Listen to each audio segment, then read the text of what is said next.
बच्चों आज हम देखिए क्या पढ़ेंगे घातांकों के नियम के बारे में। ठीक है, सभी लोग समझ लीजिए घातांकों के नियम के बारे में। एक बार पढ़ाया गया, एक बार दोबारा इसको रिवाइज कर रहे हैं। ठीक, अब घातांकों के नियम जो है, देखो पहला नियम क्या कहता है, नीचे वाले क्या कहते हैं आधार और ऊपर वाले क्या कहते हैं घात।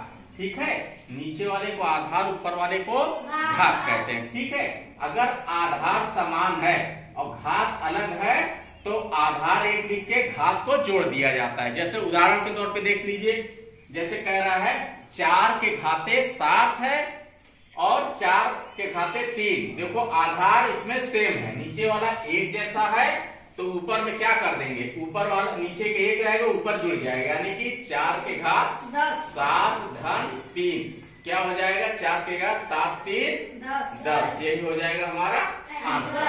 ठीक, पहला नियम ये था। अब दूसरा नियम क्या है देख लीजिए, नियम 2 है।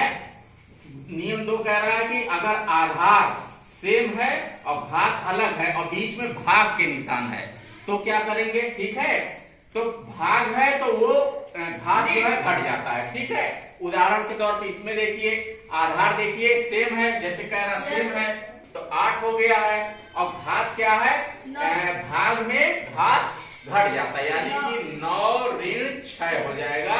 यानी कि 9 में से 6 घटा देंगे तो 2 6 7 8 6 7 8 9 आ जाएगा। ठीक है, यही है ना। Yes sir. अब नियम नंबर 3 क्या है वो भी देख लीजिए। नियम 3 क्या कहता है, आधार के अगर घात है और उसके भी घात लगा हुआ है तब क्या करेंगे, तो उसमें क्या होता है, आधार तो सेम रहता है, घात के घात लगेगा तो उसमें गुणा कर देते हैं। ठीक, उदाहरण के तौर पे देखिए, जैसे 5 के घात 4 है और 4 इसके भी घात 3 है तो क्या कर देंगे उदाहरण में, तो 4 गुणे 3 तो क्या हो जाएगा, 5 के घाते 4 तिहाई 12। यही आंसर हो गया। नियम नंबर 4 देखिए, अब क्या है नियम 4, अगर कह रहा है आधार जो है अलग है और घात 1 है, आधार देखो अब बदल गया और घात 1 है तो क्या करते हैं, आधार का गुणा कर देते हैं और घात जो रहता है उसी को लिखते हैं। अब इसका उदाहरण देखिए आधार जो है अलग है तो यानी क्या कर देंगे, 5 गुणे 7 और घात 1 है तो 3 लिख देंगे, यानी कि 5 सते 35 के घाते 3। यही आंसर हो गया। अब नियम नंबर 5 देखिए, नियम 5 क्या कह रहा है, अगर आधार अलग है, ठीक अलग है ना, ए अलग है बी अलग है और घात 1 और बीच में भाग है, तब क्या करते हैं, तो ये भाग जो है तो भाग को इस तरह से लिखते हैं ऊपर 1, जैसे ये देख लीजिए 8/14 और सब के घात क्या कर देंगे 2 लिख देंगे। यही आंसर हो गया।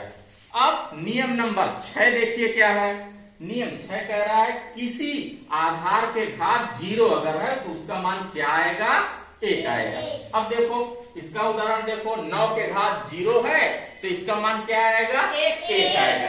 या अगर 100 के घात 0 है तब भी उसका मान 1 ही आएगा। ठीक है बच्चों, ये था 6 घातांक के नियम है। सबको समझ में आ गया अच्छे से आप लोग को, तो उतार लीजिए अब।